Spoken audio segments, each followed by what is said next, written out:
And now the shipping forecast issued by the Met Office on behalf of the Maritime and Coast Guard Agency at 1130. Go! At 1130. I don't think I've ever wanted to be in a stand more than my life around there. They're going crazy. This antiquated main stand, I can feel it vibrating. Say, they got a penalty here, there'll be fish flying about that. There's no tomorrow.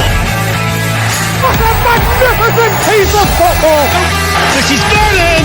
Vernon scores!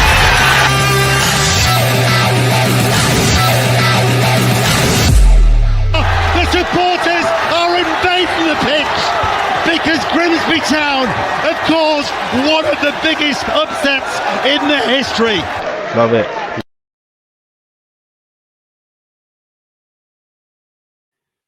Good evening, everybody. It's when you've got everything to work from, it doesn't take too much. Lovely to see you all. Thank you, Oliver. Very kind words. Welcome to the DN35 podcast. My voice is almost recovered, but it's still not there. And we're going to talk about a defeat, an actual defeat. Doesn't it feel nice? It feels like home. It feels normal. And we'll be talking about that with Sam and Youngie, who are both here, who have both dedicated their time. And give it up for everybody, because I think we've done about 75 podcasts in the last 5 days. And you, freeloaders, have done nothing for us. So, thank us all and come back to us. Youngie, Sam, great to see you. How are you both? How is... I'm the only Southerner on board at the moment. What's going on?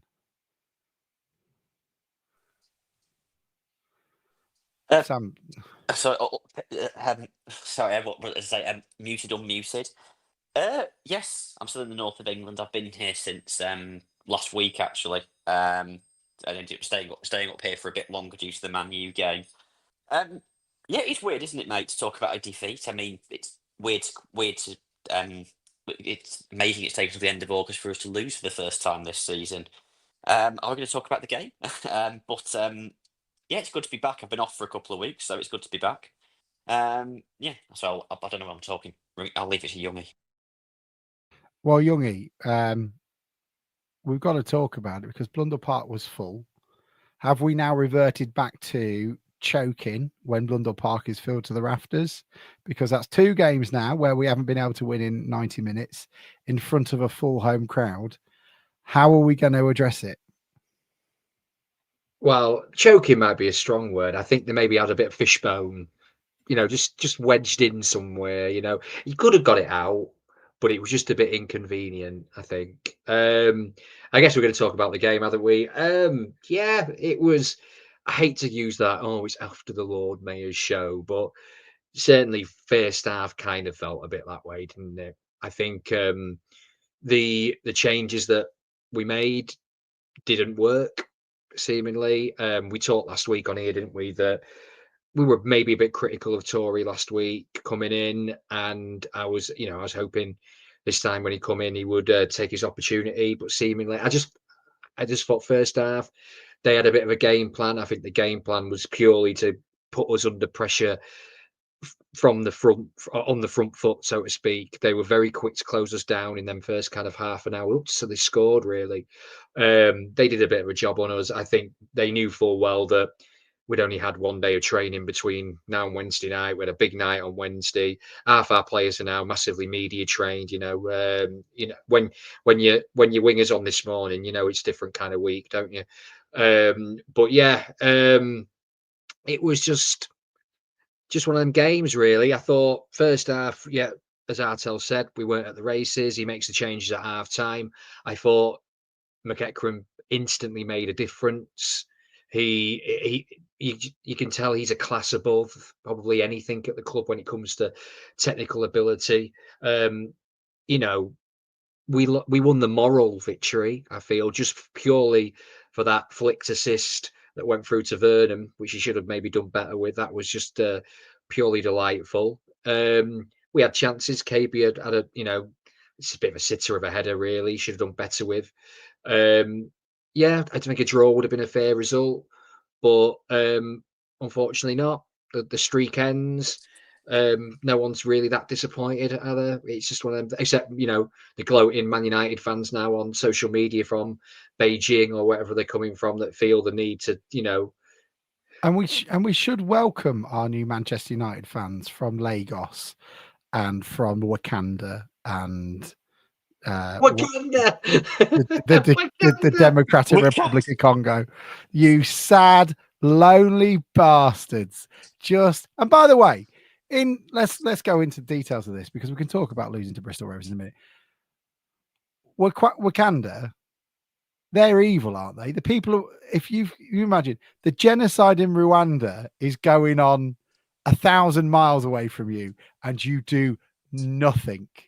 So how do they come away with that being the good people in that, the entire Black Panther thing?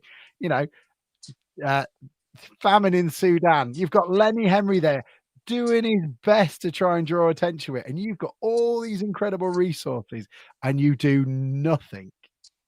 Nothing. Sam, don't you agree? Because I think this is where we might align politically. What the fusion between the Marvel Cinematic Universe and Manchester United? You've got that. Yeah, they should have done more, shouldn't they? They should have done more. I mean, they should have done more. The most people in Wakanda are scum. That's what it is. They're the most developed. What was it? I can't remember the word exactly in the Marvel world, aren't they? Let alone the real world. So yeah, bollocks to them. Disgusting. Absolutely disgusting. Anyway, I'm sure they're all watching on their weird podcasts. It was very weird. And Scott, there will be a Manchester United fan listening to this now. Hate listening. I'm convinced of it. And Scott is now enemy number one. He can't go to Lagos anymore if he wanted to, because his picture is on, I would imagine, sort of 30-foot posters on the side of hotels and buildings saying wanted, dead or alive. But in all honesty, it was a very funny way to announce the teams. That's genius. The comms team need a pay rise. Yeah, absolutely. Yeah, absolutely. 8 million views later. 8 million views later. I mean, that's almost better than the result, isn't it? In terms, I mean, I know it sounds a bit cheesy, but in this kind of the social media age, that kind of exposure is bigger. I know you needed the game to do it, but that kind of thing matters these days, doesn't it? But it's brilliant seeing. I mean, do you all follow United Trey on Twitter, or did he come up on your feed? No, but did he come up on your feed? No, I can find him now. So what's it? It was UTD Trey, I think he is, or UT double. He's the famous Manchester United fan who's the ultimate curse, and he was like hate watching us yesterday. Like, come on, Bristol Rovers, this is amazing. They beat us. They beat us, which is kind of like weird to sort of conceptualize, isn't it? That we've got Manchester United fans now desperate for us to fail because we beat them in the League Cup. United fans from the back flexing the Rovers win. I mean, they staggered to a home victory. We don't need to talk about them that way. We don't need to talk about their game. They stumbled to a home defeat I against don't care. Burnley. I don't care. I do. I love Manchester United losing. There's very little more gives me more joy in the world. Broke up. Sorry, Sam. You broke up there. You said you love Man United. I thought you were a Liverpool fan. I hate Man. I love Manchester United being rubbish. You love Manchester United again. It keeps breaking up. I mean, as long as you can keep that sort of stuff to yourself, that'd be great. How did you deal with the win then? Were you a bit like Christy Pym, a bit annoyed at, a little bit fuming actually? The win. Well, in seriousness, I dealt with the win very. I'll answer the question seriously. Actually, I stayed in the ground longer than anybody I'd ever stayed in the ground on. When was it? Well, on Wednesday night. Bloody Aaron's giving me some hate in the chat tonight. He's had a go at me about Pim. He's had a go at me now about supporting two teams. Right. This is new levels. Yeah, find a hobby. We have. It's called having a go at you. Having a go at me. Well, find a better hobby. I stayed in the ground for ages after the finish. I was waiting for them to do a sort of lap of honour, but the sort of pitch invasion, which was obviously fantastic to witness from the stands, and then the sort of media circus ruined that. So I got home at 12:20 on Thursday morning. I saw you on the pitch, Alex. I tried to give you a wave. You didn't see me. Amateur numbers, that Sam. 12:30. Got another hour and a half of partying, me and Youngie. Yeah, you went down to the Swashy though. I was totally sober. I had to drive back. Well, Obviously, couldn't yeah. sleep when I get home. Have you any of you? By the way, watched both the ITV and the Sky coverage back like I? Only the highlights of both, not the full coverage. I've watched the entire coverage of both games, which shows how Oh, hard I work. I've also listened to it. I was tidying the house yesterday, so I was also listening to. I listened to the full 5 Live coverage of it as well, which is there. So I think I've exhausted it now. By the way, mate, very impressed that the John Paul Pittman love it survived the cull of Well, if anything, it's come back because it wasn't on the old one.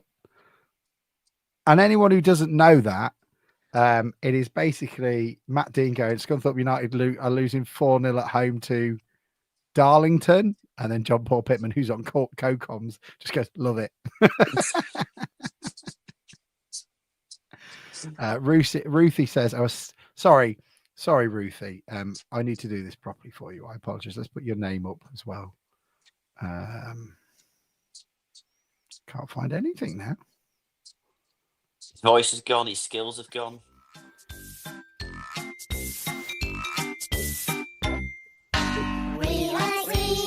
I couldn't pull myself away. Ruthie, who is the official Tinkerboo Factory reporter on the DN35 podcast, Ruthie, who used to work across from it in the gift shop and hates that we play this because it gives her PTSD. Welcome and hello to you. I'll show you. Ruthie, I'm glad you've got some sleep now. There we go. So Sam, Yeah, sorry. While you're here, Sam, then, because you obviously weren't with us on Friday night or at the pre, so how does it rank up there Wednesday in your best nights as a Town fan?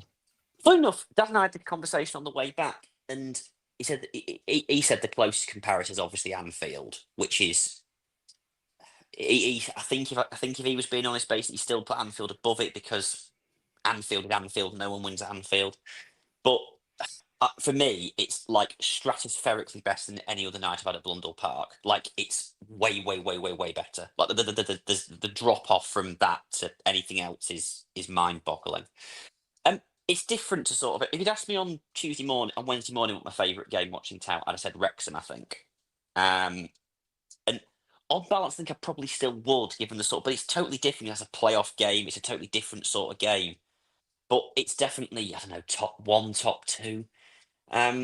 It's just he's going old Brian Clough here. He's definitely in the top 1. Top 1, top 2. Yeah, it's what I would say is I've had more interest from. I don't know if you guys have got this. Non-Town supporting football fans, non-football fans even, who know you're a fanatic. You've got in touch to say, amazing. How was it? Are you having a good? I don't know if you guys have come across that. Just people just inundating you with like messages about people who have not spoken to for years about it because it's such a big deal. Of course, it's now chip shop. It's now chip shop paper, isn't it? So they'll all have forgotten about it by now. But on the evening, my phone just I'd turned my phone off basically in the ground after the game, given how much it exploded in terms of. But I remember standing there thinking after the game, just Dad and Auntie Lunch basically saying they've been going for 50 years, both of them. This will never happen. You've been going 50 years. I might go for another 50 years. This is never going to happen again. I know it's not the great Manchester United of history, but it's still Man U. And it's better than Southampton, Youngie, if that was a direct question, because we played way better on Wednesday night than in Southampton. I know you were at Southampton, Alice, but were you, Youngie? But that was proper backs against the wall. Yeah, it was a hit and run at Southampton, wasn't it? Defending on the edge of your own box, a few favourable VAR calls going in our favour. For the first 55, 60 minutes on Wednesday, we were the better side. We outplayed them. And I know if the game had lasted another 5 minutes, they would have won. And it's still kind of a little bit of a mystery to me as how Chesko missed that sitter at the end. But yeah, I still don't think it's. I mean, I was reading. Sorry, I'm going to out myself here. Telegraph articles on Thursday morning about how it's the new nadir for Manchester United. I mean, we'd have found that hilarious if it was Crew Alexander who'd done that to them or Harrogate. the fact is all is just, as my dad said, just different gravy. So yeah, it was My favourite. I've been starting to wear my Town shirt out, which I don't. I'll wear it to a home game and stuff. But I was wearing it. I wore it to the to do the big shop at Aldi in Fleet, Church Crookham, and there's this guy in a '90s Manchester United shirt and the baseball cap, and I would imagine he thought he was pretty safe somewhere on like the posh edges of Surrey and Hampshire to not to worry too much. And as he saw me, his shoulders sank, and his kids tugged on his shirt. I went, Dad, there's a Grimsby fan. And then his wife walked up, who'd obviously been in another aisle, looked at me, looked at him, and cackled at him, which was brilliant. The poor bloke. No, not poor bloke. Fucking, I hope he's miserable. Brilliant. Anyway, what an amazing thing to do. But let's talk about Bristol Rovers. 16 minutes in. After the Lord's Mayor's show, we're going to go with all the cliches. I know Youngie doesn't want to, but it's a good idea. It is. Town came back out and were honestly playing like they did at Halifax, where a limited Bristol Rovers team, let's be entirely honest, Camille Conte, I thought, looked a shadow of his former self, or the one that we had at our place. Not as vibrant, not as quick, not as alert, just there to sort of turn the play, try and find a pass, but wasn't really finding them that often. And I'll be honest, should have won it. Better team in the second half. Disappointed Tory wasn't able to take it on, but I think at the same time, there weren't that many options, not many people running past him, not many people being able to beat their man down the wing, which is a massive part of what we can do. There was one point when Tory had the ball and he had acres of space to run into about 35 minutes in, and he just sort of took a couple of soft touches forward. McEachran or Green, if they had that, they'd have taken it and charged forward. And I think we lost that half step of pace that allows us to be better than another team in this division. And it's completely and utterly expected, and it's completely and utterly understandable. My voice hasn't recovered even now. I didn't even play in the game. So, you can't blame any of them for being a half a yard off a plate, off the pace. I thought, 25 penalties or whatever it is, and 90 minutes of having to fully focus, not take a moment off, is going to drain anybody mentally and physically. So, second McEachran came on, absolute change in the team, and that was great. Should have had more. I see people really annoyed at the goal, the referee. We'll talk about him in a bit. It'd be great to know what you thought of him. I thought he missed a handball. But I can see people arguing it when it sort of took a deflection off the player and in. But I just seemed very similar to the one that we conceded against Notts County in the playoff semi-finals, where they just turned towards him. And unfortunately, though, I don't like the law. To me, that's a penalty. But should have taken our chances. Once again, not as clinical as we need to be. And it's an opportunity to dust ourselves off and go again. Disappointed we have to play Bradford. I really hope we don't have to put out, a number of people who performed in the last game. And we can make just wholesale changes. If there's, the youth team want to play, put the youth team out, allow these guys a break for next week against Milton Keynes, and go again. Any thoughts from you guys being there would be great. Yeah, the first half was a real struggle in terms of we just couldn't get going. I don't know if it's overreactionary to say that we think we've got all this great depth and yet we're still heavily reliant on McEachran to make us tick. That's probably a little bit harsh. I think generally speaking, we're all a bit leggy. What I would say is I took apart from my overriding view is let's not read too much into this. I'm actually taking quite a lot of heart from the fact that they've apparently got a budget that's twice as big as us. They've come down from League One. They're one of the teams that was really fancy to bounce straight back. And yet they've come to us and they've just decided, right, we can't compete with these guys in a football match. All we can do is stop them. But that's the only way we're going to be able to get anything out of this game is to basically try and stop them. And they did do it. I mean, again, you use the expression "do a job on us," and they did do a job on us very effectively. But it wouldn't take that much of a change in circumstances. Evan Curry's had that chance just at the end that sort of just dribbled past the post. JKB has got that great free header at the back post. You should probably bury. We've had the handball penalty that we probably would have missed anyway. But so I'm not remotely disheartened by yesterday, which is why I mean, you often walk out of a town game a bit shrug your shoulders how we got beat. Yesterday it was almost sort of extreme manifestation of like it was the game after Wednesday night. I mean, there's still, I thought Burns made a difference when he came on. He's a bit of a revelation, Burns. I mean, if you told me when he joined he's going to kind of like change the fortunes of the team when he signed, I wouldn't have believed you because he looked lightweight and sort of didn't really know what he was doing. But now he looks like a real player. And the only slight thing that, I mean, it's a very small sample size at the moment, is Accrington have got a result against us by basically kicking us and stopping us. Bristol Rovers has now beaten us. I know there have been lots of mitigations. If that carries, I mean, I don't think Milton Keynes will set up like that by any stretch next week. But if we continue, we need to be able to start to beat these sides who are basically setting out to stop us and defend deep and give us no space if we're actually serious about being right at the top. For what it's worth, I still think we're a decent team and I still think we'll be up there at the end of the season. It's interesting. I don't know if you saw the Darryl Clark's comments, but he basically he said that, right, yeah, well, write this down. He said that he thought Rovers were lucky. He thought we were the better team. He was really impressed with us.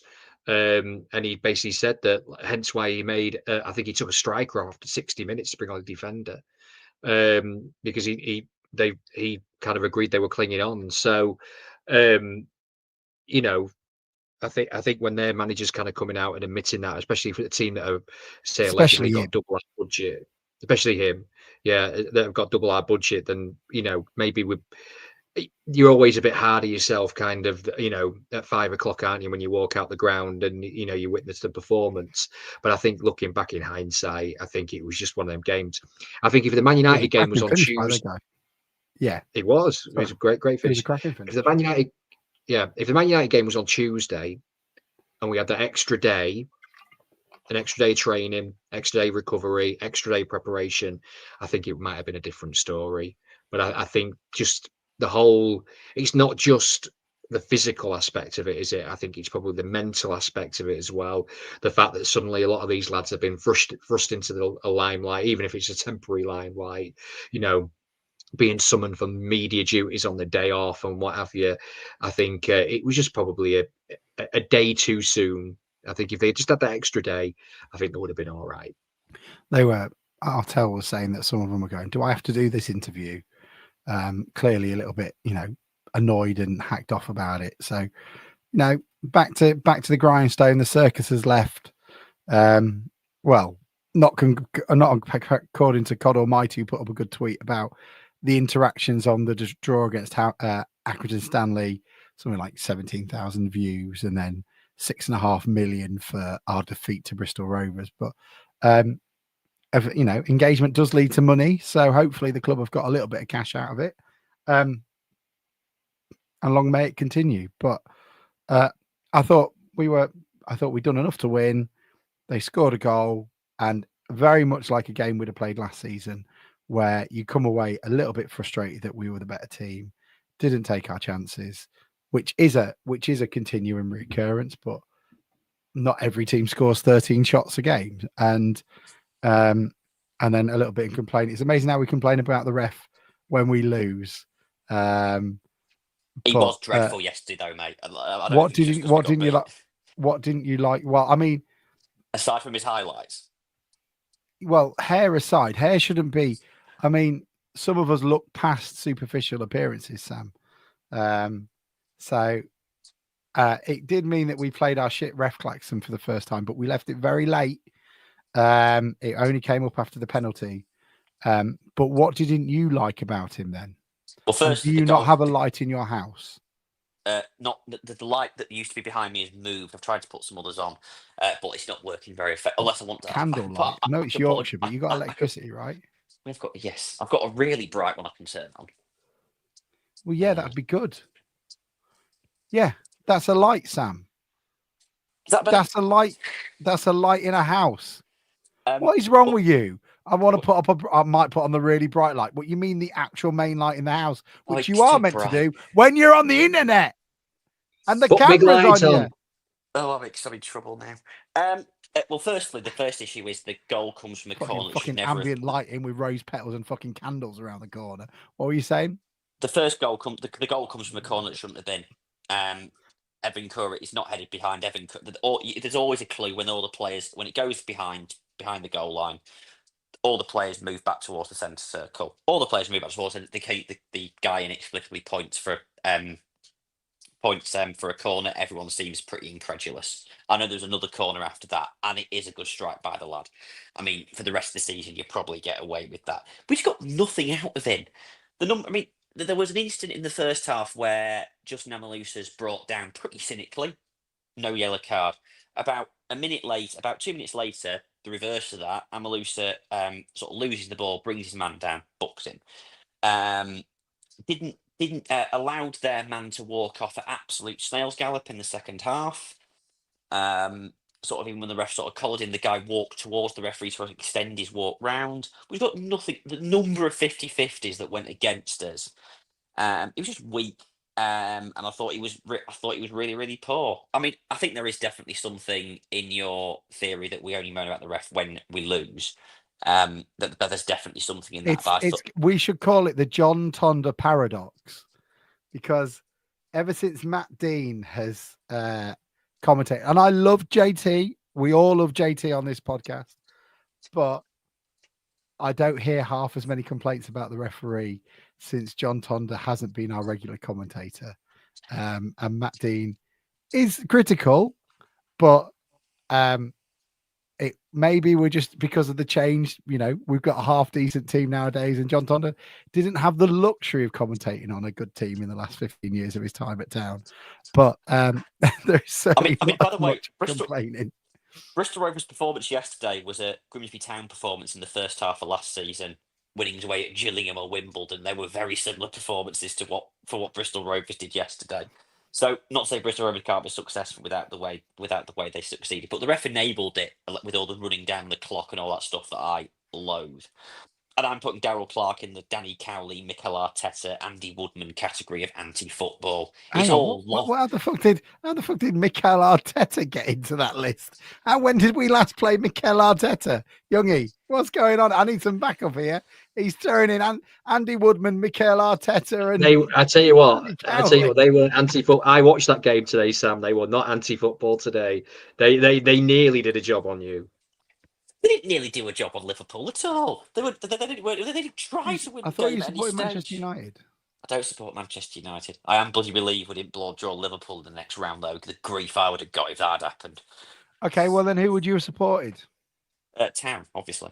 Next question. There's no obviously. You talk just as much about Liverpool as you do Town. Not true. I don't do a podcast for Liverpool, do I? They haven't asked you. Fair point, well argued. I would do a podcast for Liverpool. Think of the money we could make off it. When we were talking about how Bruce should sort of monetize his on this day work, maybe we should start doing it. I don't know if anyone saw me tweet something, but we wanted to do biggest head loss of the week this week, and obviously there is a catalogue of Manchester United fans, the Goldbridges of the world, that give us a lot of opportunity to do that. But there was one guy who, I'll be honest, it went from being funny to being, like when we all pick on Sam and it gets too much and it's basically schoolyard bullying. It felt like that. It felt like I'd gone too far. And shut up. And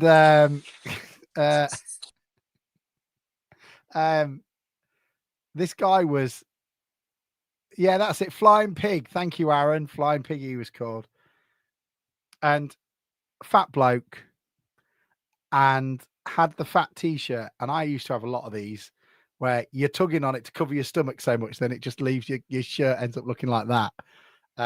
Look at some of the old shirts I used to wear.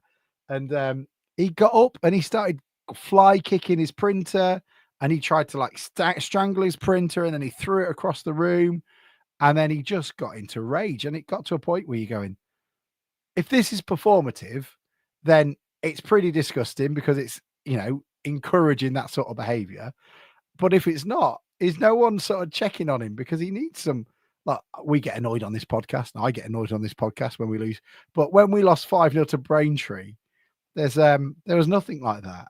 And considering all the Manchester United fans that now follow us, I really do hope there is a Town fan that took the defeat against Bath City so personally that they continue to follow Bath, and every time they lose, just go, fuck you, Bath. I think we should start doing it. Yeah, Youngie. I don't understand. These people, like your Goldbridges of the world, they have like massive numbers watching them live. Yeah, I don't get why are they it. not watching the game? And who honestly like watches that and goes, "That's for me." That I'd rather, you know what? Forget listening to professionals who have done the job, who are actually footballers. I want to watch a bloke scream when anything goes wrong, because that is more entertaining. What, honestly, apparently, you're saying about monetizing on this day. The talk for years, hasn't it? Has always been that Goldbridge is a Forest fan. Yeah. And he basically pretends to be a United supporter because he knows full well that's where the money is. Well, he's from Nottingham, isn't he? He sounds like he's from Nottingham. So he probably is a Man United fan then. So in terms of, I get it to a point where if you don't want to listen to the Sky commentators and you'd want to listen to us because, actually it's fun to take the piss out of Sam, and it'd be funny to see what happens if we're losing, and it'd be funny to see angry Alex get angry because you have a go at JJ everybody. Hooper's player. You have a go at everybody. Yeah, that would be entertaining. And I can get it, because then you're going, look, I'm kind of with people that I get and I understand the relationship, and I like being it. It feels like I'm part of the gang in the pub. I get it, but it's just one guy talking, and he's not really sort of involving you. He's just saying, "Oh, and Grimsby are building a statue for Onana," which is really disrespectful to the work we've done and the way we played and took it to them. And I assume we're done with Bristol Rovers because who gives a shit?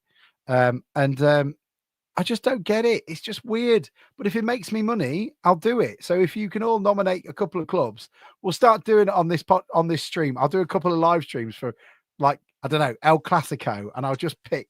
You get to pick which club I support, and then I'll just be really angry if they lose, or really sort of narky if we win, going, that's because Barcelona don't have any history.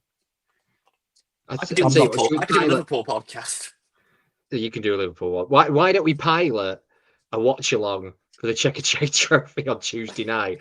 Get people's like really wound up for the Checker Trade Trophy. Why don't we do a I Hate Grimsby podcast, and we can bring in all the Manchester United fans and the 3 Scunthorpe fans, and they can watch it, and we can make a load of cash off it. You don't have any water pressure in the pontoon, you fucking vermin, etc. The problem with that, though, is the people who hate Grimsby Town the most are usually us. So that will invert itself in time. When we've got loads of people then. Loads of people. We're going to get rich. Yeah, the lower Findus on a regular basis.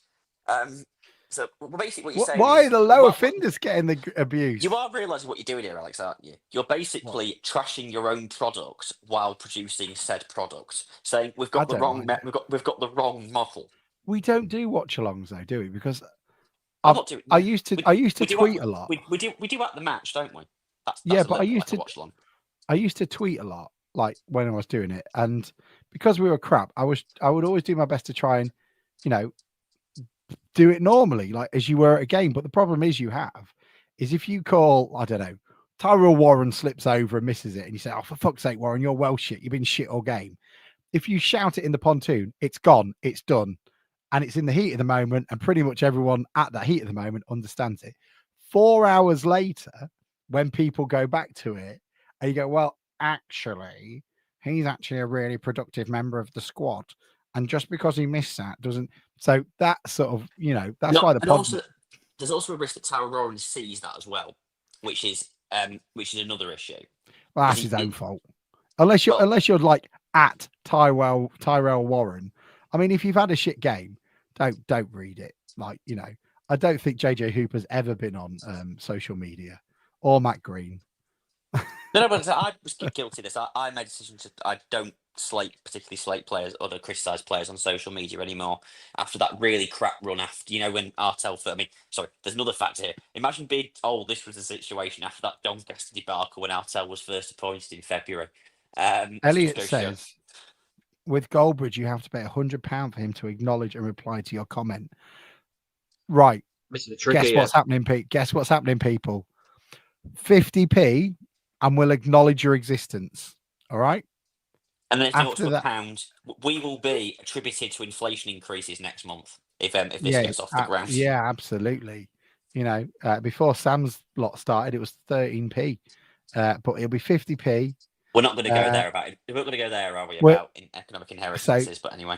So 50p. Andrew Niles is the first one to drop a penny in the pot. Fuck off with that idea. Thank you, Andrew. Your 50p is greatly appreciated. Cash, Andrew. Appreciate it. Thank you, Andrew. Mate. Really appreciated. Mariner Halley says, I can't really see. Oliver Johnson says, can you lot not get super chats? I don't know what that is. You can't even send a super chat on this. I don't know what that is, Aaron. Yeah, what is a super chat? It's like ASL. Yeah, you know, it's ASL. We're going to do this live on MSN next week. Yeah. Yeah. Oh, MSN. MySpace. I've got a MySpace account. See, now that you can't talk on like that, though. Yeah. I had a MySpace account. Yeah. When did you first get Facebook, Yogi? I think it was like, I think I saw on my timeline, it was like 17, 18 years ago now, which is mental. Mental. Because doesn't it say on your profile? When you joined. Yeah. Let's have a quick look. Someone here is Paul Knox on Grimsby Town praising Grumble is suggesting that the referee looked like Simon Jordan. I thought he looked like Lamal from Kajagoogoo, and he was going. Basically, the only reason why he took this job was because then he was going to go to Butlin's Super Weekender at Skegness afterwards to sing a set. But that's one for the kids there. Taking the job off you. Taking the job off you there, Youngie. I want to. Sam, when were you born, Sam? 99. Okay, so you were 7 when I first got Facebook. Yeah. I got it in 2006. I must have got Facebook 12 or 13 or 14 years ago now then. Jack, thank you for the 50p. Great. It's great. Thank you for the support. Good lad. Every little helps. We can send money for a highlighted comment. Gives you money like £1.99 for. I'm not doing that to you guys. Look, I love you all, but you don't have to pay for this. Fucking hell.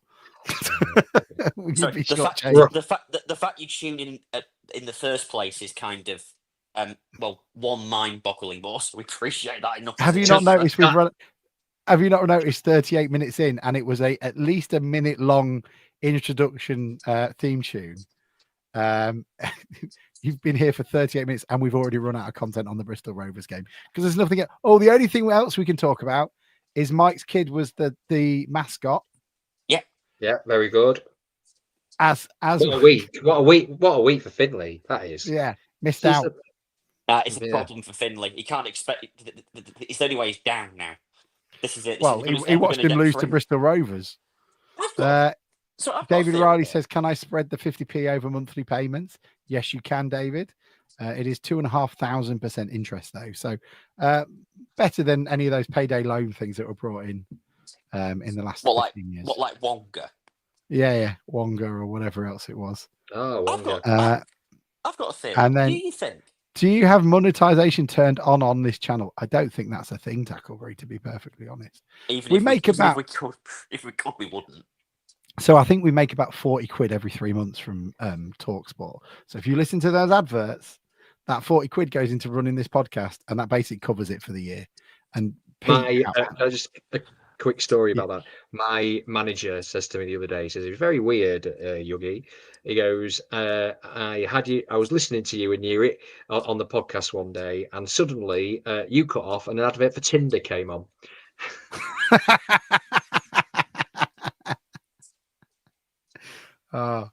Youngie, can you tell us about what the video you sent us earlier about at Humberside Airport? So, not explaining what my job is fully, but I work at Humberside Airport on a semi-regular basis. And today, when I was leaving the You bring in the airport, coquina. it all pays the bills. So as I was leaving the airport today, there was a like a bunch of leaflets, like tourist information leaflets, right on the where the currency exchange is at Humberside Airport, where literally I have never seen anybody use in the 5 years that I've worked there. And next to the tourist exchange, for all the people coming into the UK, we have a lot of seamen from kind of like the Philippines and India. You've got your people coming across all over the world. We have a lot of Orsted employees, people like that. Was a big presentation for slimming world classes at the Immingham Civic Centre on a Thursday. So, ladies and gentlemen, if you're coming into the UK, you not only can you see the sights of Lincolnshire, but you can also get weighed just to check how you're getting on. Bit of dietary advice. Do you think it's like the welcome. third most? Do you think like on TripAdvisor it's like the third most popular most tourist reviewed. destination? Yeah. Natalie was Yeah. really nice. Yeah, she lovely. I came in from Thailand, and I thought that English breakfast was just sitting too heavy on me. Therefore, I went to Immingham Civic Centre. The last thing to answer your well, question- the last thing I'll remember from my trip to Grimsby was Natalie saying, "What do you do if you take the C off of chips?"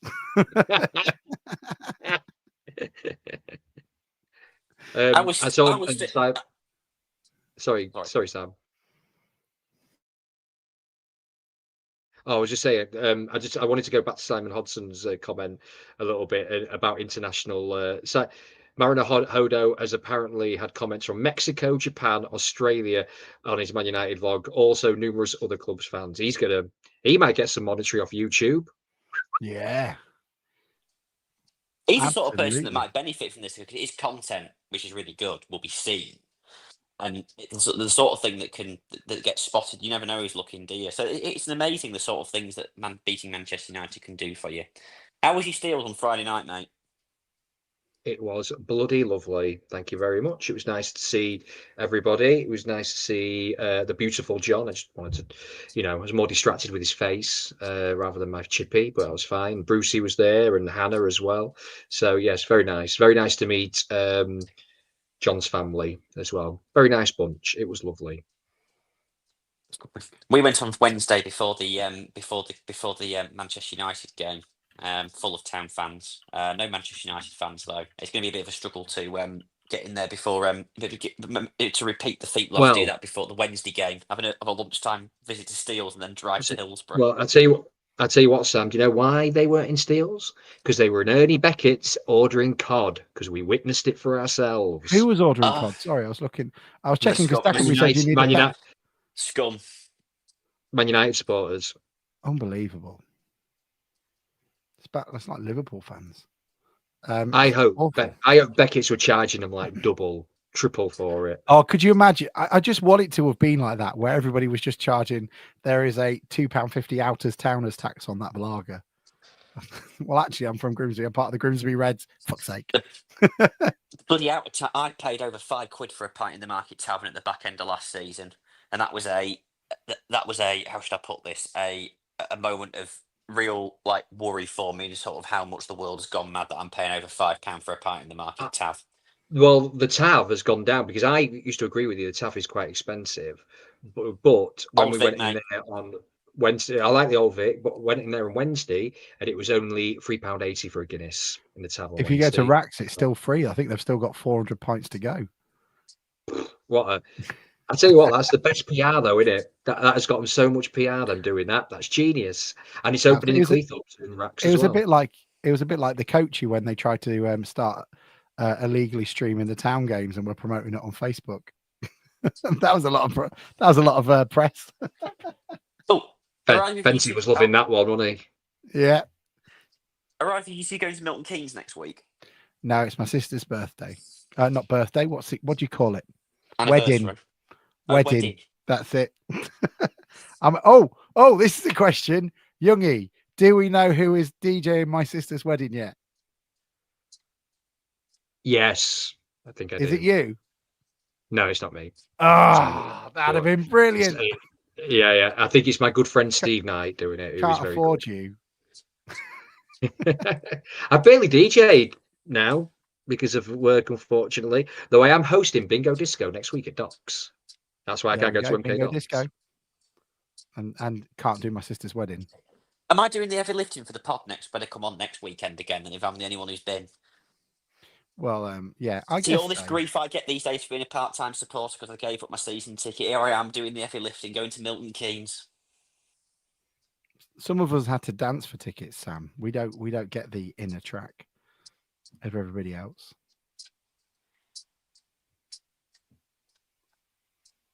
There was a He's just meme of moving. Ruben Amorim. There were plenty of memes the other night, Mara and Halley, about Ruben Amorim the other night. People who are very kindly asking about it. Andrew, I don't know. I don't think so. And someone else asked what happens about the if I fast forward through the adverts. It doesn't matter, mate. Just do it. It's fine. And 1,000 people. So I think, what are we on subscribers wise on old YouTube? How many how do I know how many subscribers we've got? View your channel. 736. That's quite a while to go. Thank you, Tacklebury. But if you're not subscribed, you should be. Sam, are you subscribed to the podcast? Yeah, 100%. On YouTube? On both my accounts. On both your accounts. My son has got like 15 TikTok accounts, so maybe he can do it. My son has got something like 1 million views on one of his little TikTok shorts, but he's too young to monetize it, which is a bit of a shame. Can you not vicariously monetize it for him? Oh, well, that's what I'd quite like to do. Let's do that. Dad, have I got any money from that? Nah, I'd be one of those evil parents that spent it all on a Ferrari. You know, like when Macaulay Culkin comes out of Home Alone going, "Where's my money? Did you put it in like what is it, a check-in 500 account?" Nah. Do you remember the greenhouse? That was your cash. Thanks, mate. It's an orangery, not a greenhouse. In 10 years' time, where he's divorcing you, and then he's going on to Big Brother because he needs therapy. That's the yeah, exactly. I did this. We could do a pod watch along for that. He's going in the house. He's going in the house.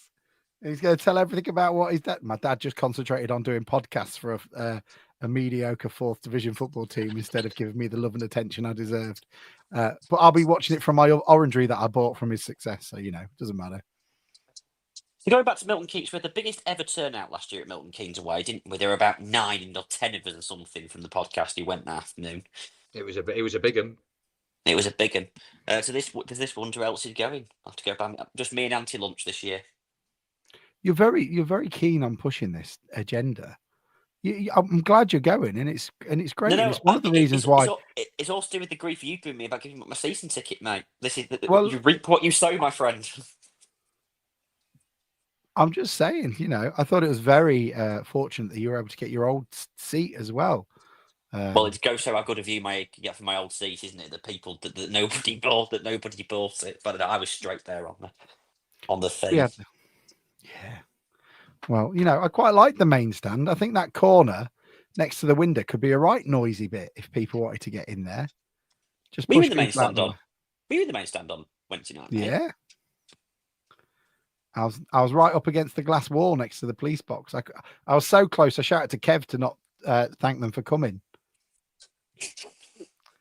I tell Kev to thank them for coming just to wind Bruce up. Oh, whoops. John's going next week, Sam. I know that. John's going. There you go. And he'll take his lad. Sorry. So that's at least 3 people from the pod. Anti-lunch is 4. Anti-lunch is 4. So We should get anti-lunch on the podcast. I don't think so. Why not? I don't think she'll be game for it, to be honest with you. She's quite shy. A few are asking whether or not we're gonna sign anybody tomorrow. Oh, God, End of the we gotta talk window. about that. Well, the rumor is Chris Casper's kid, The goalkeeper. Charlie Casper, Yeah. and then there's another guy on loan, centre back, which would mean we're quite heavy, Wolves. then, aren't we? Yeah. Now we're a bit though, like we're a centre half away Well, from a problem at the moment, aren't we? If someone went down, say Warren went down on Tuesday night, then you're looking at playing then you're looking at bringing Rodgers into the middle and playing Sweeney at right back and Staunton at left back. So we're not actually. I know Tharm and Lavelle are injured, but we're not that well stocked in that department. There you go. The talk is, and whether or not this is true, but the rumor seems to be that Artell now sees Warren as a centre back. He doesn't see him as a right back anymore. So I wonder if another right back might now come in. And I think. Conversely, he sees Rodgers as a right fullback though, rather than centre half. Yes, he does. But then he's only got one, hasn't he? So he'll need another right back, won't he? Can I just say? So, and I think then maybe the thinking is that, well, Rodgers can play centre half. So if you get a right back in, then you don't particularly need another centre back because Rodgers can move back to centre half. If that makes sense. Can I just say? I've just realised I'm quids in because this thing is signed by everyone who beat Man United. I've just realised. So if you market it as a Man United, yes. If you mark it as the Man United sign, yeah, there you go. You can burn it. If you're a Manchester United fan, pay me $3.5 million. You can burn it, and we'll even live stream it for you, so you can be properly, Yeah, I don't mind doing that. I'll also. Did everybody keep their bit? So I got very annoyed actually. My son, who was throwing his program around on the pitch. I was like, "What are you doing? That's going to be worth a fucking fortune." And then I kept my halftime bonus bonanza stickers. So in 50 years' time ago, I was checking my halftime numbers just in case we were going to win. Yeah, I've got a team sheet. I've got a team sheet. I've got a program, and I've got a proper physical ticket as well. The club should print out a load of team sheets. If you just print out a load of team sheets and just get a player to sign them, just one player each. These ones are signed by Tharm, stuff like that. Josh is giving us some speculation here. So Josh Jensen says we had been after a player in the Czech league that didn't bear fruition, which is, I think, is that not where David Artell was on his summer holes? Yes, but we weren't sure whether or not he was watching the England under-20s or the under-21s that were out there. Because there was a tournament, wasn't there, in Czech, was there? So we weren't sure whether or not it was a scouting mission or it was to watch, because we were linked with that Arsenal goalkeeper, weren't we? For quite a while. He was playing for Setford, and he was playing for the under-19s, wasn't he? So there was talk whether or not he was out there looking at him. Jack is saying, I think Carson will leave. Jack, is Carson still here? Because I don't know. I don't know. He's still here. Is he? Yeah. Oh, bless him. Artell was asked about him on Saturday, and he said that he's the only player that obviously has been made readily available. There has been interest in him, but obviously as of yet, nothing has happened. So we'll see what tomorrow. But if he's not saying that, non-league have got a bit longer, haven't they? So they can. So do the Saudi Arabian League. Give us that Saudi money, absolutely. So yes, I would imagine Carson will be. I'm guessing he will want to move because he's never going to get. I wouldn't saying that though. Right now, I would be shocked if he features in the game at Bradford on Tuesday. It's a good opportunity for him to get some time on. Get some time out there. The Bradford game's a really weird one. I assume, are we all in agreement that we don't really want to do anything in this and just keep our incredibly awful run going in the competition? Yeah, I think it's a good chance for Rose to start, and Rose can get some minutes. Soon Bell, probably, yeah, he's probably going to get a bit of time. I think I said on the group chat, I think one of the reasons why he played Tory yesterday was he's going on international duty this week, isn't he? So I wonder if the thinking was as well that if Tory starts, that's Tory gets a bit of minutes. He can rest McEachran up a little bit more, ready for next week. So Ollie Johnson said about Gillinson, I don't think Artell was pretty coy on Gillinson yesterday. I don't think he will be featuring in the squad on Tuesday. So David is saying that Artell said yesterday no inquiries about anyone in our squad, which, let's be honest, we're all quite happy about that. Yeah. They did play far too well on Wednesday. Should know where their butter is spread. What side their bread's bust? Is that the expression you're going for? I don't care. I like coining my own phrases. It makes it all so much You're better. also mixing metaphors, I call it. Yes, mixing metaphors.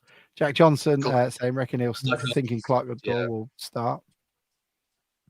That was a strange substitution yesterday, wasn't it? Bringing Vernon off in the 91st minute for a door, wasn't it? When you're chasing the game. I thought it was an odd time to do it because if I felt you should, Vernon felt you, something. 5 more minutes, maybe. Oliver said, "Oh, does anyone? You guys are all far smarter than we are. Does anyone know what the rules are in terms of? Because didn't there used to be an obligation that we had to play a certain number of players from the previous game? If anybody knows that, that'd be great. Used to be. Used to be something like 4, didn't it? Like something like 4 or 5 players want it from the. I don't think starting, but they had to be in the squad. I think because remember, and this happened in the football league, and you know that the conference have got their version of this now as well. That a lot of the teams have been pulling out of, where they have to play X amount of players that played in the previous game. So therefore, they played a first team goalkeeper and literally substituted him after 10 seconds to get round it. That's amazing. Well, I remember when we had that one when we had Dean Henderson, and it was all about making sure that young players were having an opportunity to grow, and he was in the England under-21s team. So it's like, well, what's the point? Yeah. So if we started someone like Seb Orton, played Tory, Amaluza. Tory can't play. He's on international duty. I think Gardner can't play either. Adua won't be able to play because we're playing Bradford. He's on loan for possibly. Yeah. Well, Artel said he didn't know whether or not there was allowance for it. But I doubt there will be. That doesn't usually happen like that, does it? Quite a few players. Still, so you'd play Ev. You'd play. I'd play Rogers and McJanet, I guess, and then play Pim. So that's 4, isn't it? Well, if he signs a goalkeeper tomorrow, probably the new goalkeeper will play, won't he? The lone keeper will probably play. Then Brown will probably play. That lad that was on the bench for the first League Cup game, maybe he quite fancies it. I can't what his name is, a young lad. There was a Guardian story. Artel spent recent summer scouting in the Faroe Islands, eating sea urchins from the owners, and tried to sign a play from the Czech with league. The owners, not from the owners, Youngie. That changes the totally. Sorry, yeah, changing the dynamic. Just taking them off my nipple. Yeah. Ona. That's it. Ona. That's the player I was thinking of. Jack Thornton. And tried to sign a player from the Czech league this year. It's nice to see that we're trying different things. Oliver Johnson saying Orton, Sweeney, Rogers, Warren, Staunton, Corey, Onar, Brown, Rose, Sunzup, Bell, and Amaluzu. EFL clubs to field a minimum of 4 qualifying out players in their starting lineup. So they have to be in the starting lineup, not just the squad. So they're gonna have to pick one of 4 of Pim, Rogers, Warren, McJanet, Staunton. You said Tory can't play. Amaluza, Green, Corey, Vernon, and Cabia. Well, Amaluza will be definitely one of them. I think Staunton will be one of them. So that's 2 straight off the bat. He'll probably play one of the centre backs of Warren. I would think the 3, and then maybe I'd play Corey because he's just a machine. And bring him off at half time if need be. I would. Yeah, I'll tell you what. It's easy to hear you wouldn't play. You wouldn't play Cabby. You wouldn't play Green. You will. I'll be honest. I wouldn't want to play McEachran or Rogers either. Rogers is doing so much running at the moment. I'd want him out of it. McJanet could do with a rest. I'll be honest. Vernon, obviously, there's quite a few players you'd want to just get out of it and give them a couple of days off and just say, look, lads, go recharge your batteries for a couple of days and then we'll come back and do some work on Milton Keynes because the only advantage of losing to Bristol Rovers is there's an outside chance that Artel won't win Manager of the Month because I think if we'd have beaten Bristol Rovers, he absolutely would have won Manager of the Month, and then we're fucked into September because of curse. That's good. Oh, David Smithson's add to his points that I don't think it's defined on games. The last game played, it's on recent. So I think it's like a percentage of games played. Oh, okay. Interesting. Well, no, it's not interesting. It's very boring. Yeah. I imagine Oliver says, "I'd rest." 2 players we're rumoured for, they'll both start, wouldn't they? Oliver says, I'd rest McJanet over Rogers. Tharm being injured at the Doug Shack has fucked us a little bit. Well, it's what happens at the Doug Break Shack. back. Yeah, breaks you back, Ugh. puts you back out. Started Yeah. the previous or following first team fixtures. Okay, thank you, David. Really appreciated. So it's either this game or the game against Manchester United, yeah. Like I said, Aaron, I think Aaron says we need a backup right back and backup goalkeeper. I say we think the goalkeeper's a done deal. We think there's a goalkeeper coming in, but we don't know about. And it's not Chris Casper, it's his lad. Yeah, I've been told that Doug's out. Jack has said, I've been told that Doug's out till December. Don't do that. Mike does a lot of work for this podcast. He will immediately lose interest in all things Grimsby Town. Artel also said that it was short term in his interview on Thursday. So not that many shopping days till Christmas, mate. That is what he means by short term. I actually heard, because Mike was going to be there for the mascot thing. It was almost like an escape to victory scene where he put his arm. So you got to break it. We're going to have to break it, and so I can be injured. And that's what happened. Aaron says, "Don't tell Mike, but Warren is better than Tharm." You tell him that, Aaron. I'm not doing it. I agree with Aaron. There we go. You, Aaron. There you go. You got the same thought process as Sam. How do you feel about that? Youngie's got a game for us because, as you can tell, we're plodding. This feels I need to get downstairs. Just pad for 10 seconds. I need to go grab it from downstairs. We're going to do filler, mate. We'll have to have a conversation. This is going to be difficult. Sam, who are your top 5 sexy Tories? Top 5 sexy Tories, current or former? No, you can go all the way through. It's fine. Oh, in recent times, Siobhan Bailey. My chocolate's Not lovely. Try a piece. It's nutty, nice and fruity. I don't know whether I should answer this question. If this is passed into the ether, so if this is put online at future kind of job interviews, I don't want this to crop up. Oh, people are responding. How do we tell it's filler? Good point. Thackeray, a point well made. You prick. Start the game, young now. 63 minutes of filler. That's the podcast title, by the way. All filler, no thriller. Yeah. Yes. Yeah. But you do get wonderful, wonderful theme tune intro ident things.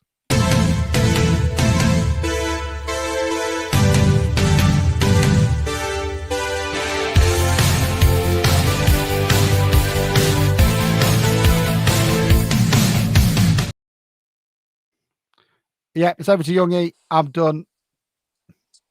Hi, everybody. So it's another game, and it's another former club games. But this time, the theme, with it being a cup upset week, is Cup Upset Heroes. So I am going to give you, I've got 6 players overall. We get 6. And basically to name the former clubs, not including Grimsby, of some players that are associated with club upsets by the Mighty Mariners. So, Sam, I'm going to start you off this week with a favourite of yours.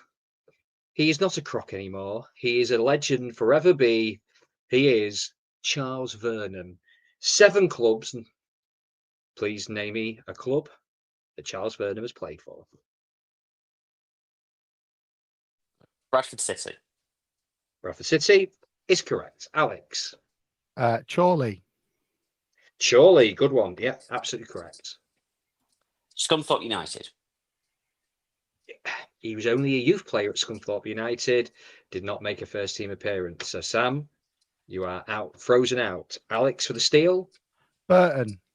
I'm not going to mention that. Albion is correct. So, he has played for Derby County, IBV Vestmanjar from Iceland, Coventry, Chorley, Burton, Bradford, and them scummy lot down the A46. Did you not play for Lincoln? Oh, Yeah, read the Vital Forum as well from Lincoln City, because there's some very gritted teeth. Well done, town, you bastards. Yeah, it's almost like we're finally eclipsing their cup run. I'll say. As they've said, we're gonna spend forever in their shadow. Yeah, Their highest So position what? has been like 11th in Division 3. What? Oh, Joss has mentioned that had a story in Iceland about Verdum after the United game.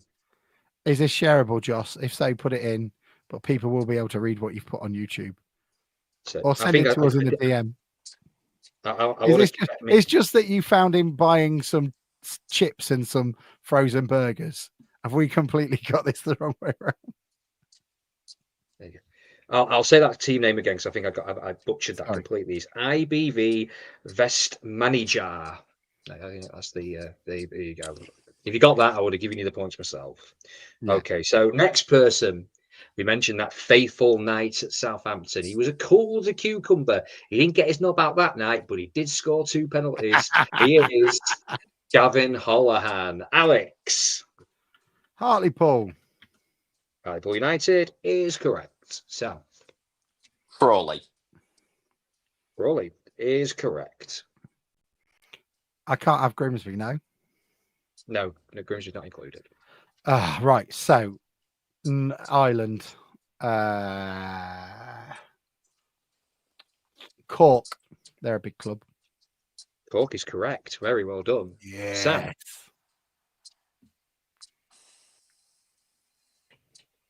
Oh, Hull City. So I think that. Hull City is absolutely correct. Well done. I'm going to keep going Ireland.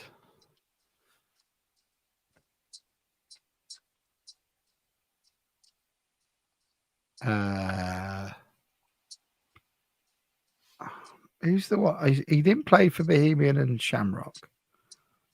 He didn't play for Derry. Drogheda. Drogheda is correct. Oh, yeah, brilliant. I've had it. Hull was amazing, by the way. I wouldn't have thought he played for Hull. No, the only reason I said he played for Hull, I think he's. I remember when he signed for the conference. I remember. He was, and the only time he was ever in the squad was an unused sub in an FA Cup game. But he was a professional at Hull City, Unlike Charles Verdum at Scunthorpe. So yes. I don't know. I've got a bloody clue, to be honest with you. Where was he before he was at Hartlepool? That's the one to get here. I don't think he's played him. Sam, I don't think he's played many other clubs in the UK. No, I don't know. Shamrock Rovers. There you go. There's I'm pretty sure that's Yeah, right. Alex again wins that. Yeah, the only two remaining were Galway United and Waterford. Yeah, we could have been here till midnight. I wouldn't have got those two. Yeah, I was done. An educated guess. Alex. So, next one. You for Sam starting. The famous night at Anfield. The very last minute of extra time. Shot from Jevons. It's Phil Jevons. Besides Town, we have 9 other clubs. Name me some clubs that Phil Jevons has played for. Huddersfield Town. Huddersfield Town is absolutely correct. This was the start of the change. He went on loan to Hull, so he didn't kick his appearance fee in.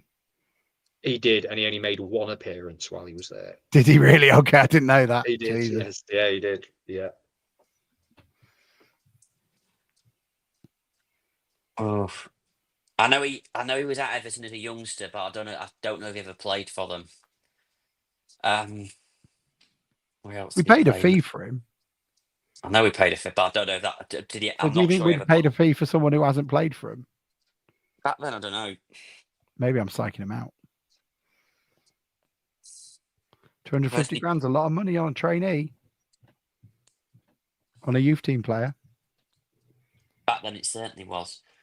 I don't know. I'm really struggling with this, to be honest with you. Did he go to No, it was Michael Balding went to Barnsley, wasn't it? Yeah, it was. And Rory. Yeah. We never fell for the Rory trap, did we? We didn't know. I don't know how that happened. Yeah. You buy one, you get one free was a welling thing. Come on, Sam. Pick a team. Mansfield. Mansfield is incorrect. Alex for the steal. Morecambe. He's a big. Morecambe is correct. Yeah, absolutely. So, who were the other ones then? Did Well, he play us when we were he fighting went- him against Wembley? If you went for Everton, you would have been right. He's played in the Premier Told League ya. for Everton. Yeah, absolutely. See, Alex, I The had other so question. little faith in you. I just thought this is trying to resist, but no, you're actually being nice. This is even more disconcerting. Yeah. It's even worse now that I'm So- hammering you, isn't it? So Everton, Hull City, Yeovil, Bristol City, Huddersfield, Bury, Morecambe, Hyde United, and you remember he finished his career at Stockport because he played in that famous game where I think they beat us 1-0 and he got a standing ovation from Blundell Park when he got taken off as a substitute, and Rob Scott had a go at all the town fans afterwards, basically saying, "I can't believe we gave an opposing player a standing ovation." And So there that's you go. right. Rob Scott did not work here. No. So How did he and Hershey Alex- ever end up working together? They're just so polar opposite. They were Shouting it. Yeah, they got. I think Scott said it, didn't they? They got thrown together. It was at Ilkeston. I think they were playing at Ilkeston together. The manager got sacked, and it was one of them things where they just like, "Oh, can you two do the job for the time being?" And it just went from there. Really, I think. But there you go. But what was it? Scott's word was, "I wouldn't trust Hursty in the heat of the battle," or something like that. So there you You go. Don't have- want him in the don't- trenches. You wouldn't want him in the trenches. That was it. Yeah, he don't have Wouldn't the want fire him. in his Wouldn't want belly. him helping me put up a British flag on a lamppost. Rob Scott's so putting British flags on lampposts, isn't he? He is. He's currently on a mini roundabout in Boston, painting a mini roundabout. Isn't he? Yeah, he is. I'd want Hursty on the trenches. Yeah, On the that's just trenches. me. See, this is On why the you'd be t- shit at war, Sam. It's like, oh, he's just got shot on the head. So next. 3-0 lead. Alex only needs one more to win This overall. is a bit, this is Next a bit like one. us letting Man United have two. 20 years ago. It's Oh my Grimsby God. Town 1, Tottenham Hotspur 0. I wasn't there. I don't know. it is- I don't know who Kalala played for. And it is John Paul Kalala. So Alex, to start. John Paul Kalala. Did he play for Rochdale? Or am I thinking of Akpro? He did not play for Rochdale. Sam. Oh, Sam, you can win this quite quickly. Oh, I don't have a bloody clue who he played for. Bury. Sorry, what was it? Can you repeat that, Sam? Bury, not Bury. Sorry, Bury. No, none of them. So that's a void round. The teams you could have had was he played one game in League 1 for Nice. Bonjour. And then he played Yeovil under Basically Slade. France. Yeah. Oh, yeah, absolutely. It's the France of Somerset. Oldham, Bristol Rovers. See, that's where it was. We both went northwest. You know, blue shirt. Yeah, absolutely. But we both picked the wrong. But we both. Yeah, that's amazing, isn't it? But, I mean, Yeah, there you go. Right area, just wrong person. Okay, wrong club. So next one. Alex has officially won now. We're just playing for Pride. for time. It's playing for pride. So next And one. also, I did buy a half and half scarf. So whoever loses has to wear it to the last game of the season. Yeah. So this is like I'll start ranking the games from now on, and then the loser last game of the season has to wear the half and half. The whole game. If anyone from the podcast sees them without it on, yeah, they're immediately banned from the podcast. Oh, it's me escape route. Next one. Not a goal scorer, but in fact, he played the game in which we lost. But he'll always be a hero because he gave Alan Shearer a massive, great fat lip. He is 5 clubs, Justin Whittle. Sam. Hull City. Hull City, correct. Can I go with this? Is not going to be allowed. But as a man of older shot nowadays, he absolutely played for the army team, but I don't think that counts. I can't count the army team, unfortunately. They're not in the pyramid. So no, they're not in the pyramid. They're not in the pyramid. Didn't he play? Didn't he play at Celtic? He did play at Celtic. That's a great shout. There you go. The army was better. Yeah, the army was better, but yeah, that's who he signed. Well, he left the army, went to play for Celtic. Yeah, Did he really? God, they let people in from the British Army. I know. at Celtic? Unbelievable. Yeah, that's unbelievable. Yeah, absolutely. Did you think they scanned over that bit of the interview? Where Yeah. did we get him from? Found him around the back of the bins. Don't tell He came from Rangers. Yeah. Sam, you're dead. Sam. I don't bloody know. Stoke City. Oh, shout! Stoke City is correct. Absolutely. Alex. Don't know anymore. Well, I assume we've done Hull. Yeah, Sam we've done do Hull. Yeah, I don't know. Mansfield's always a good shout, mate. Macclesfield. Yeah, the two that were left were Harrogate and North Ferriby United. There you go. I should have thought of North Ferriby. Still North Ferriby. So the final one, Or Brig. and this is one that let's be if you get one out of this one, I will be impressed. Famous night at Scunthorpe United. We were a non-league club. They were in League Two towards the top of. Well, no, I think they were floundering in mid-table. We win 2-1, and Brian Laws gets sacked the next morning. The most famous Grim Reaper game of them all. He scores a bullet header in front of the town fans, then disappears, never to be seen again, because he allegedly gets in a fight on Newcastle High Street. It is Clayton McDonald. Alex Wasn't there some rumour that McDonald turned up to Lincoln on Boxing Day badly hungover? Rumour that he turned up to hungover at Lincoln on Boxing Day, badly hungover, and was never seen again. I don't know. The always the rumor I heard was that on the Christmas night out in Newcastle, he got in a bit of a scrap, and that was her last straw with him. Apparently, that's what I'd heard, but that might not be true. But I'm going to go with my. Do you know what? I think he was just. Do you see Marcus Marshall was also playing yesterday? He was. Yes, he scored. Yeah, and who did I see? One of the relegated teams. We signed him twice. He scored against Cleethorpes yesterday. I'm trying to think. I'll have to think about it. Signed him for Ashley Chambers. That was it. Ashley Chambers played in the FA Cup qualified, scored against Cleethorpes. There you go. So we got Clayton McDonald from the guys from Bristol Rovers. Bristol Rovers is correct. Yeah, absolutely. Sam. Sheffield United.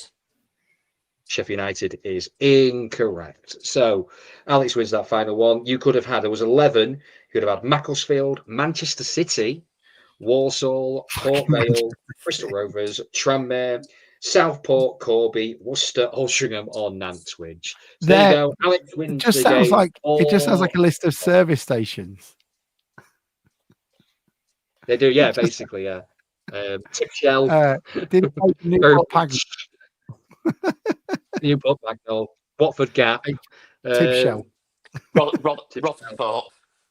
Yeah. My favourite on the M4, Membry. I like Membry. I've heard good things about Membry. Chieveley, mate. Chieveley. Where's Chieveley? What's that? Chieveley, it's near Slough, isn't it? Oh, it's between. Why am I going on a service station at Slough? I don't know. We stopped there. And why are you stopping there? You've been on the road for like 40 minutes. No, I was very unhappy about stopping there. It's like leaving Cleethorpes and then stopping at Market Raisin. No. Anyway, I've stopped there before. Oh, okay. Oh, well, we'll get that on the, on our super chat, whatever the fuck that is. Brilliant. Thank you all so much for joining us. I know we've all come back down to earth with a bit of a bump, but we're back now. All the real ones are here. Great to see Blundell Park packed yesterday. Hopefully, many of them will return. The first half performance might have helped. And we go again against Bradford, which I assume no one will be at. But then we'll be at Franchise FC. It's on Sky. It's on Sky. Yeah. Well, thank you, everyone. It's wonderful to see you all. I hope you've all recovered. Have a good week at work. See you later. Open wide for some soccer! And now the shipping forecast issued by the Met Office on behalf of the Maritime and Coast Guard Agency at 1130. Go! At 1130. I don't think I've ever wanted to be in a stand more than my life around there. They're going crazy. This antiquated main stand, I can feel it vibrating. Say, they got a penalty here, there'll be fish flying about that. There's no tomorrow. What a magnificent piece of football! This is Vernon! Vernon scored!